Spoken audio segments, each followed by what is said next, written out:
Hey guys, this is OddOneGaming. This is going to be another Raid Shadow Legends video. In today's video, I want to talk about the blessings and which are the most powerful ones for you to use when it comes to the Hydra, right? The reason why I wanted to make this video specifically is because I've seen a lot of times that I personally have been doing mistakes when I was choosing the right blessings, the right awakenings for my my heroes, for my champions, for the sake of fighting the Hydra. And then at the same time, I've seen lots of people contradicting themselves, you know, sometimes in my comments or people giving different advice. And pretty much I want to try and go through the blessings, say which one of them are good for Hydra, for which type of champions, and why they are helpful or not. Again, I'm not saying this is the perfect guide, you know, they're still always subject to change, subject to testing, but for the amount of testing that I've personally done, that I've seen other people in my cluster, in my clan doing the testing, these are going to be one of the best ones, right? I'm not going to go and make top 10 best awakenings and whatnot, but I'm just going to go through them, like I said, straight up and tell you want to use it or not, why is it good, why is it not, and all of that. So I hope this is going to be something that helps you, especially because I feel like this is a really important subject, considering that most of the time we get fusions that we do. For example, like we had the Thor fusion, and we do get for those fusions, we get Titan event, you know, Deck of Fates, whatever, but we are given the opportunity of getting awakenings for them, and that's extremely important because not only do the awakenings bring you a ton of stats, right? They bring you a ton of stats, they also bring some really cool and some really powerful effects that can help you in the fight in Hydra. So I guess without further ado, let's jump into them and let's start from the beginning and pretty much tell you if it's good or not. So Indomitable, the first one, I'm not even going to read the name, you don't want it, it's useless. Miracle Heal, it can be helpful, but most of the time you kill the Head of Decay, or you should be killing the Head of Decay pretty fast, and you don't really need the restoration of HP from this awakening, so from this blessing, and I would just say don't go for it.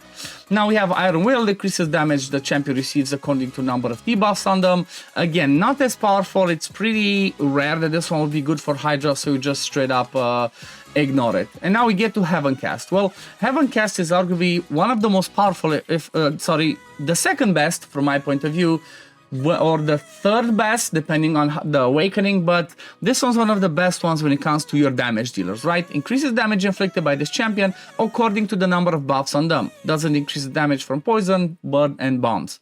Okay, so as an example, let's say you have a 4-star, or a 5-star, which let's say we would have somebody like a Thor. This one gives you 1.5% damage for each buff. So basically, if you have 10 buffs, that's 15% damage. If you only have like 8 buffs, that's 12% damage, and so on. But do keep in mind what type of team do you have, right? Are you going to have enough buffs to make this be beneficial or not? Also, keep in mind what type of a DPS you're using. As an example, I had this when I made my last video on Thor, and actually Heaven Cast is not the best one for Thor. It's actually Nature's Wrath, but we're gonna get there and gonna explain to you why. So when it comes to the damage dealers, unless they are 6-star awakened, right? Unless they are 6-star awakened, or unless they have debuffs, Heaven Cast is always the way to go for your damage dealers. This is one of the best ones.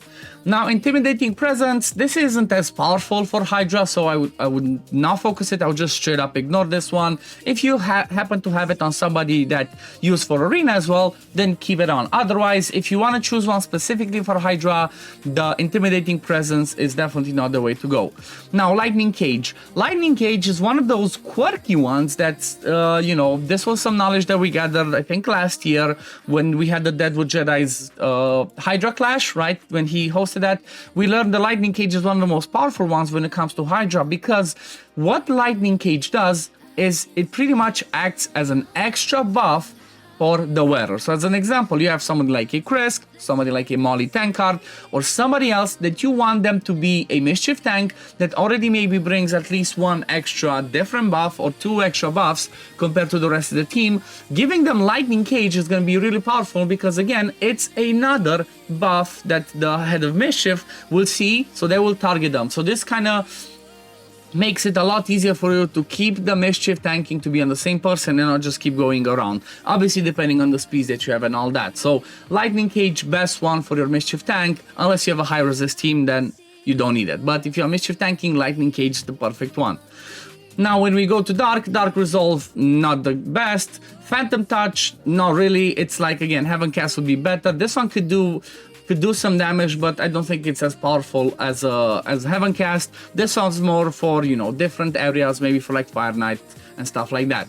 Now, Cruelty. Cruelty is one of the ones that you pretty much want to have in every single one of your Hydra teams, unless you have somebody that decreases the defense AoE from a quirky passive or kit. Like, for example, Gnut on his A3, when he decreases the defense from his A3, it doesn't stack with Cruelty. So it's either Cruelty or that one. However, I don't think there's actually anybody that does so much defense decrease AoE unless I'm missing someone. If I'm missing someone, let me know in the comments down below. But Cruelty you really want to use because it pretty much decreases the defense per hit for each enemies depending on their level, right? So for bosses, as an example, it's up to 5% on one, 10% and so on, and based on their levels. And because Hydra have insanely high levels, they go from 260 to like 315, you're gonna decrease a ton of defense, and that's gonna help you kill them faster. Your damage dealer will do more damage. So you wanna have, if you can, in every single team, one champion that's gonna have Cruelty in there, preferably somebody that has AoE hits, right? So somebody like an Ugo, like an Estrid, Lydia, all of that. So Cruelty, mandatory. Lethal Dose, just useless. It's only for arena.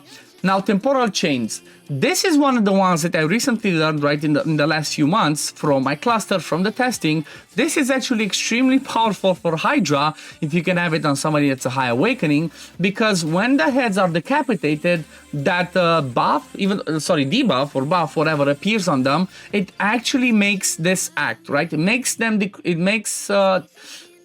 makes them slower. So this blessing makes those decapitated heads go slower. Obviously, if they have buffs on them, they're gonna have their speed decreased as well. So Temporal Chains, if you can have it in somebody in the team, one of the supports, 100% use it. It actually works. It's really powerful. Ward of the Fallen is more of an arena focus. You don't really care about it. You don't need it for Hydra. Hero Soul, again, not as powerful. Faultless Defense, you don't need it. Commanding Presence, not really. Chainbreaker, not really. Life Harvest, again, it's just more arena. Soul Reap, it doesn't really work because it's this one, it looks like it should be something really powerful. However, because of the passives that the Hydra heads have, they do not get decapitated, right? They do not get executed as it says in this one because of their damage mitigation from their passives. I don't know why, but that's the way it works. Soul Reap is definitely not a blessing that you want in Hydra. It's not at the top. Chaos, Emergency Heal. I guess Emergency Heal could be one of the options, though I wouldn't go for it. I wouldn't suggest it. If you have your Reviver, your Healer, whatever, but mostly your Reviver, maybe they don't survive enough and you have a Blood Shield accessory, you could go with Emergency Heal to try to keep themselves alive. However, there's so many other ones that you could go in there with. Survival Instinct, again, I wouldn't really choose it because do keep in mind, you have like, what, 6 champions in the team? It's limited what you can pick. So this one isn't one of the ones that I would choose, Survival Instinct. It can have some quirky uses if you get lots of debuffs. However, I wouldn't choose it for my Hydra team. Now, Crushing Rend. This one you might already know by now, but Crushing Rend is the most powerful blessing when it comes to PvE, especially if you have 6-star awakened, right? Because this is what happens. Or even like, you know what, even if it's lower, even if it's 5-star, but only when we're talking about waves, not about Hydra. When you talk about Hydra, I did this mistake personally in a video when I showed my Tranda team. I did only 3-star or 4-star and I used Crushing Rend. Well, this does not work because look at what it says, for example, at the 5-star. The first 2 hits each round will ignore a percentage of the target's defense. It's a lot of defense that ignores is really powerful, right? So, oh yeah, actually this is the one that changes depending on their level, not Cruelty, my bad.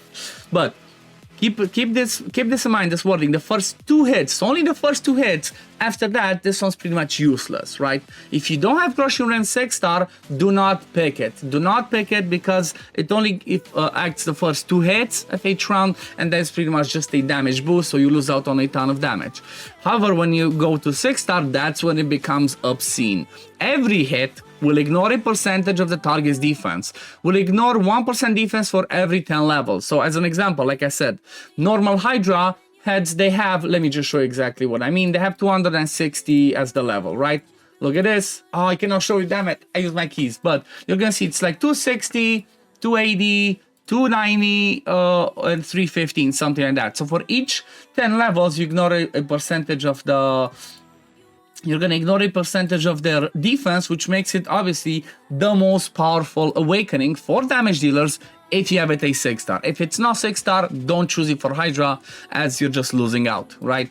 Because like I said, this is a lot. Like, I'm so looking forward to getting more of my DPS with this one, especially my T-Ox, but not quite there yet, maybe at a certain point. Okay, moving on. Incinerate, useless for Hydra, it's just a renine, it's still useless. Polymorph, again, useless for Hydra. Brimstone could be one that can be useful if you have the use. However, this one is... I like it more when it says when you play it with manual. If you play it on auto, Brimstone can be bad because if you land on the Head of Decay and that one's always provoked, never lands it. However, if you can get it in a team, get it because this one can do a ton of damage, right? If you have the option. But do keep the other ones in mind, right? As priorities, like I said. Cruelty, the ones for your damage dealers, Temporal Chains. If you have a spot after you do that, then go ahead with Brimstone. Or if you happen to have it, it's not bad, but it's not the best. Keep that in mind. It's pretty good, but if it procs. The reason I keep saying that is it only works with active skills, right? When they do their, like for example, Poison Cloud when it puts the Poison Cloud, the Head of Wrath when it puts the increased attack, the Head of Mischief when it spreads the buffs. So it only, Brimstone only activates when that happens. So if they only are doing A1s, then it's not going to be as powerful. Moving on to the next one. Okay, Harmony. No Rash increases the value of healings. This is I wouldn't choose it, honestly. It's not the best one. I would just straight up ignore it. Okay, Nature's Bounty. This one is a quirky one because this one, when it comes to endgame, 99%, well, nobody honestly would choose it, right? However, if you're somebody that's still progressing through the game and you have certain champions that have lower level debuffs, as a simple example, let's say you have a Bellower, right? You got lucky and you got him 6-star awakened and you want to use him in Hydra. Well, Nature's Bounty is actually going to be the best, from my point of view. It's going to be the best one for him if you don't have other people covering those debuffs, because it basically has a 60% chance when it's a 6-star to transform his low level decrease attack, decrease defense, and decrease speed into the higher level ones, right? And it only counts for that. That's all it does. It switches the low level debuff into the higher level, and it's not 100%. I wish they made it 100% at 6-star. It would have been so much better. So this is more of a situational one, and I wouldn't pick it on too many people. Just very few ones. Like I said, Bellower is the best example I can think of. Okay, moving on. Neutralize has a chance to apply debuffs on weak hits, attack enemies under Poison Cloud. Honestly, I would say no. Again, if it was 100% at the highest level, yes, but just a chance to go, it's too small, it's not worth it. It's just, from my point of view, it's useless. Just straight up ignore this, neutralize. Up until they fix and make it 100%, then we might have a blessing. But right now, just ignore it. Okay, Nature's Wrath. Nature's Wrath, after crushing Rend, is the second best blessing for your damage dealers if they bring debuffs, right? If they do not bring debuffs, then this is not good. You're gonna go with Heavencast. The reason why this one's better is because of the stats that it gives. So for example, we saw that 6-star on Heavencast, it gives 1.5% extra damage boost for each buff. You have maximum 10 buffs that can go on. That means you can get a maximum of 15% damage. However, Nature's Wrath increases damage inflicted by 5% for every debuff they place, up to 30%. So it's pretty much double than Heavencast. Plus, it's a lot easier to land debuffs because you land AoE, you can land 4 at a time, as opposed to having 10 buffs on at all times, right? So for example, somebody like a Thor, the best one, unless you get him 6-star, is gonna be Nature's Wrath if you build him with accuracy to land his decreased speed on the A3, and that's what I just swapped mine for after the video from yesterday. So keep in mind, Nature's Wrath, if they have debuffs, this is a perfect one for them. So people like Ninja, Thor, Michinaki, anybody that is not 6-star awakened, right? You're gonna go with Nature's Wrath. If they do debuffs, it's gonna scale a lot better than Heavencast. Okay, moving on. Cracking Roots, just a weird one with Stone Skin. You obviously don't care for Hydra. And then Harmonic Impulse.